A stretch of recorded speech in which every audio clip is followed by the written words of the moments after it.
So Hegseth, the United States presently spends 3.4% of its GDP on defense. You're telling everyone else to spend 5%. I don't think anyone's calling into question the United States of America's investment on defense, especially when it pertains to NATO, the investments that we've made there, the spending we've made in Ukraine. The issue is not whether America will step up. We've stepped up. President Trump's spending $1 trillion in the next budget, proposing 13% increase.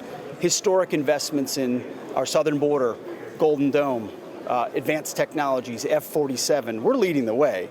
The question is, will our allies step up the way we need them to? Because considering the threats in the world today, they have to. We all have to live in history together. What if they don't? It's not over. What if they don't? Would you ever consider withdrawing the United States from NATO?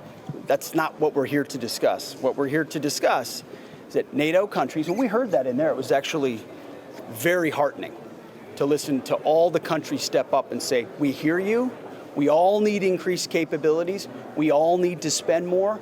Thank you, President Trump, for reviving this alliance. It was an alliance that was sleepwalking to irrelevance. And President Trump, in his first term, said you need to step up and spend more.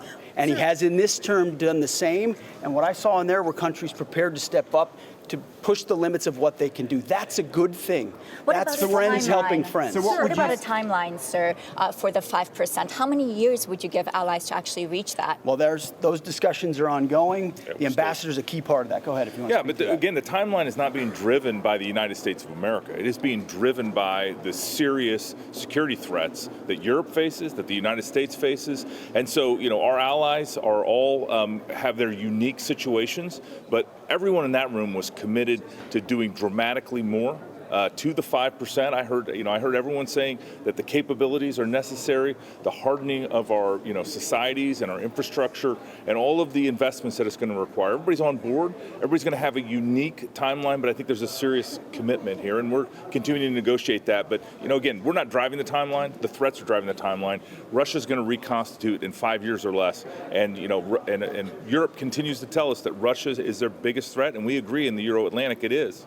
And so we need to make sure everybody's investing. Can you tell us about, sir, American troops and American military personnel in Europe? I think you suggested that there would be a decision about the level of forces you maintain because you're facing threats elsewhere, sir.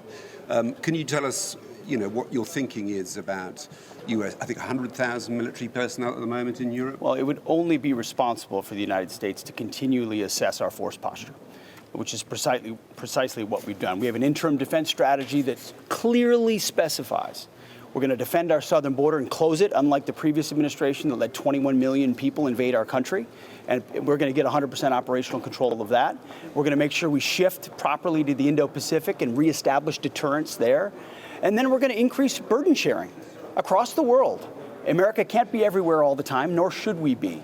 And so there are reasons why we have troops in certain places, and we respect and understand that. It was also prudent that we review that force posture in real time alongside our allies and partners to make sure it's right size. So I don't want to get ahead of the president's decision on that, but we're reviewing everything. And I think our allies' commitment and willingness to spend more means a lot, to your point.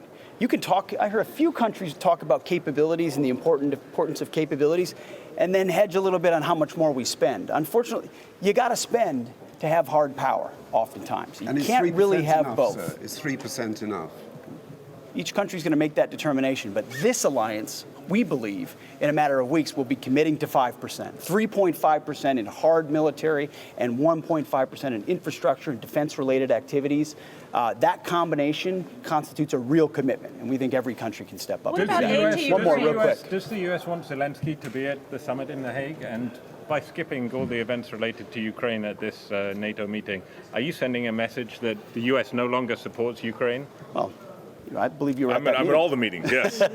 We've been at that meeting, and we, at the beginning of this administration... I think he just insulted me, though, saying that I'm not the United States. I think he did. We're definitely at that meeting and made a contribution.